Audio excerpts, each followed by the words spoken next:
The news live at the site of the event. Information on events as they are happening.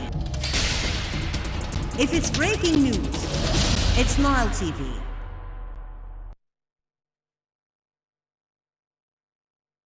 Welcome back to the special coverage of today about the Ukraine crisis. We're going to have phone calls and live coverage throughout the day. But let me give you some background information about what's actually happening on the ground right now. Russian troops are launching wide-ranging attacks on Ukraine on Thursday as President Vladimir Putin cast aside international condemnation and sanctions and warned other countries that any attempt to interfere would lead to consequences never seen. And this is as there is live footage of what's actually happening on the ground, in addition to the just most recent NATO conference that took place earlier today to discuss the possibilities of what's going to happen within the near future. Right now, we're joined over the phone by former Assistant Foreign Minister, Ambassador Gamal Bayoumi, to tell us a bit more about his vision of what's going to happen in the future. Good afternoon to you, sir. Good afternoon, how are you? I'm good. Thank you for joining us, sir. My pleasure.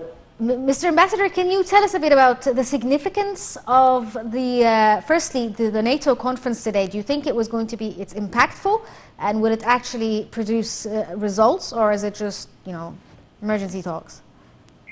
I hope that they can manage the situation, because really what I have seen in the last few days, very bad management of the crisis.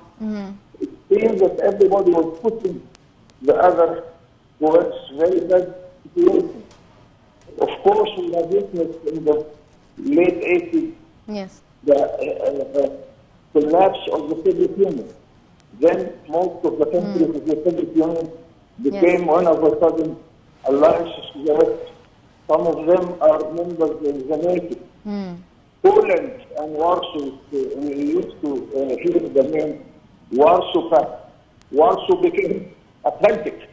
So really it is a very amazing situation. But I see that the United States and the West in general were pushing the old Soviet Union and the new Russian Union towards a disaster. Yes. Now we have a new president in Russia, who are not ready to withdraw and within. Here we have, or we need, a good management of the crisis. Otherwise, really, we cannot tolerate what is going to happen. I'm sorry for cutting you off there, but I just wanted to ask you, sir, do you think that the possibility of diplomatic solutions is still on the table despite the military action that has been taking place since yesterday night? A good diplomacy can always be with all its ability to propose solutions. But it seems that it's very difficult nowadays because the whole world is standing against Russia. And we have to cover the position a little bit because they withdraw.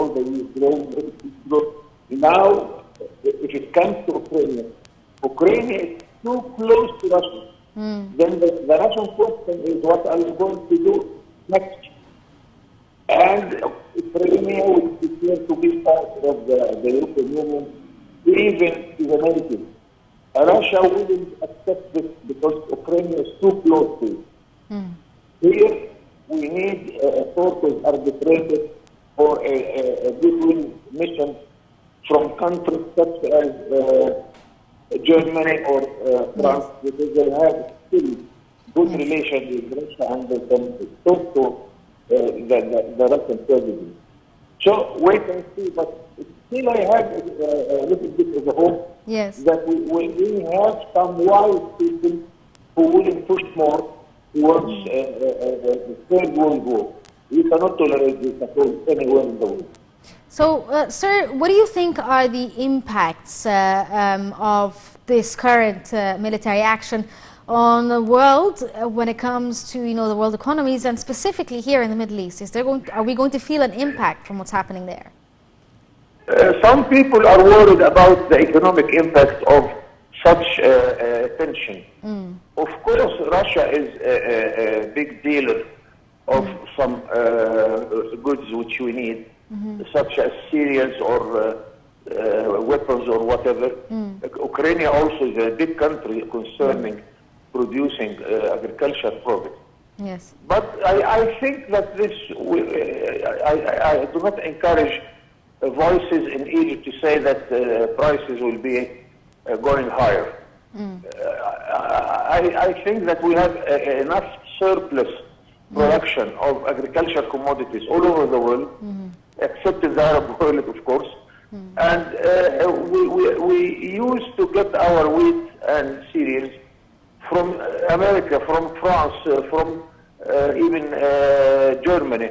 Yes. So this shouldn't be affected. As of the energy and oil, of course it's normal whenever you are facing tension that the prices would go higher. And we have witnessed days when a barrel of oil reaches $160. Yes.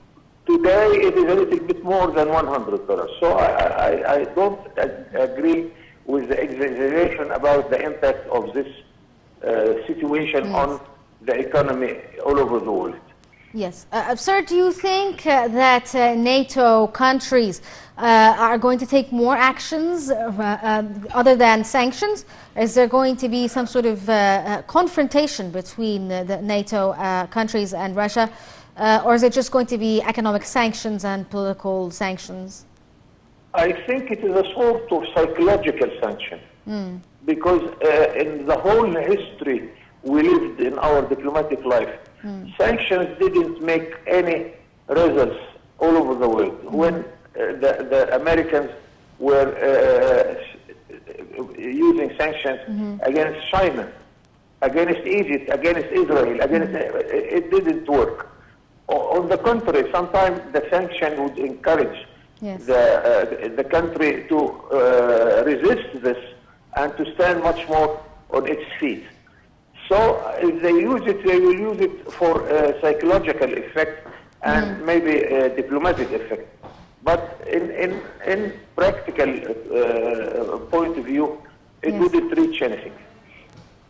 Okay, former Assistant Foreign Minister, Ambassador Gamal Bayoumi, thank you so much for shedding some light on the possible actions and the possible things that may happen within the near future when it comes to the Europe. Thank you so much for joining us. We're going to take a short break and get back to the live coverage of what's happening in Europe.